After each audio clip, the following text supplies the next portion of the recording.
What is up, guys? I'm here with another video for you guys today on 11/11/11. Epic date right there. SmackDown just ended 5 minutes ago, and I gotta say, overall, that was a great show. Great match between Christian and Sheamus, very good, and also a great match between Orton and Barrett. Probably, well, not probably, definitely their best match they've had. It was a really good match. But I'm not here to talk about SmackDown. I'm here to talk about the WWE and their main event superstars. As we all know, WWE doesn't have a huge selection of main eventers that will actually stay in the main event.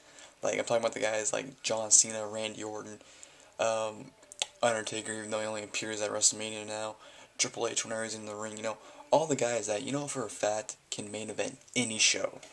That they let them stay in the main event and, they stay. As we all know, WWE has a habit of putting a mid-card guy in the main event for a little while and then taking them right back out. And it's kind of sad because they put a mid-carder in the main event, they give him the title, right when they drop the title, that's when they drop him out of the main event scene.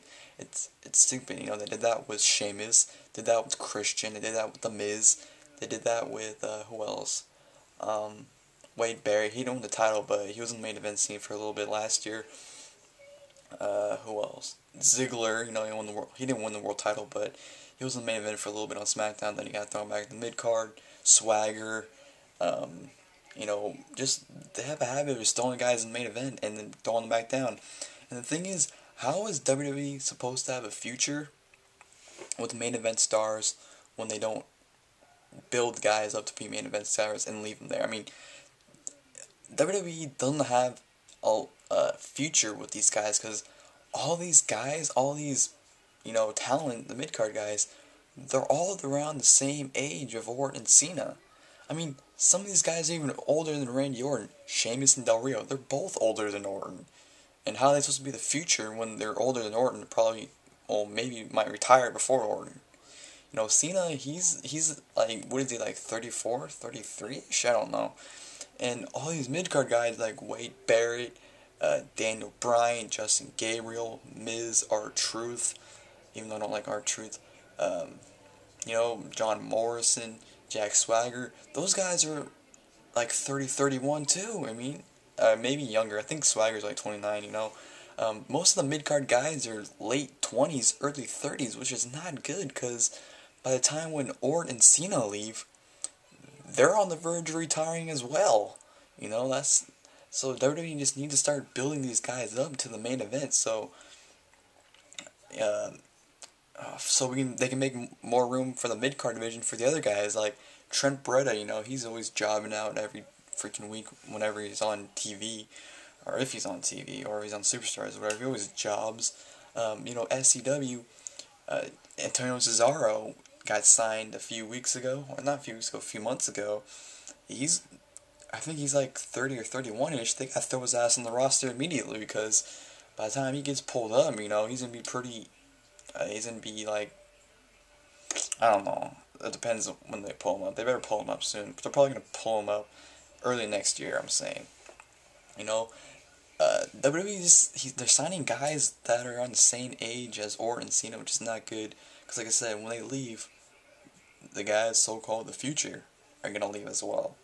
So when they leave, who's going to be the future after them then? Because WWE, they're not building guys up to be big names. They can use people like the Usos. I'm trying to think of other guys that they barely ever use, or young guys. Well, I don't know. There's not a lot of guys that are young on the current roster. I mean, they're all almost the same age, which, like I said, how is WWE supposed to have a future when they leave, when Cena and Orton leave? I know I said that like 3 times. I'm trying to think of what else I was going to say. Whatever. But WWE just needs to start putting guys in the main event scene and leaving them there for a while. Del Rio, he needs to stay in the main event scene. Punk, I'm pretty sure he's going to stay in the main event scene now because he's super over. Miz and R-Truth, even though I'm not a huge fan of R-Truth, and I'm a mark for the Miz, they need to stay in the main event scene. Morrison, I know there's rumors about him possibly leaving. yeah, throw him in the main event scene soon because he was on a roll at the beginning of the year. Swagger definitely needs to go on the main event scene. Ziggler definitely needs to go on the main event scene as well.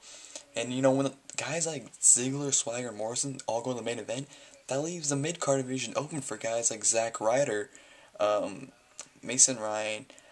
He's somewhat of a mid card. He is a mid card guy, but I don't see him going into the main event anytime soon. Probably like another year and a half to 2 years. He'd be in the main event, but not anytime soon. Like I said, Trent Beretta, guys like Dean Ambrose need to get pulled up in the mid card. Seth Rollins. This is WWE needs new main event guys because if they don't get new main event guys by the time Orton and Cena are gone, they're not going to have any main eventers because they're going to be gone too. So anyways, this is a short video explaining that WWE desperately needs new main eventers, especially because all the world title matches they're having are just basically boring. Well, not boring, but they're just repeating, like Big Show and Henry. Who cares about that? Punk and Theory should be a great match, but we've seen Punk and Theory on so many title matches already. It's just we need see fresh guys. We need new talent. But anyways, this video, I just wanted to say that. Leave a comment, video response, whatever you want to do, and that's basically it. And yeah, I'm out, guys. Thanks for watching.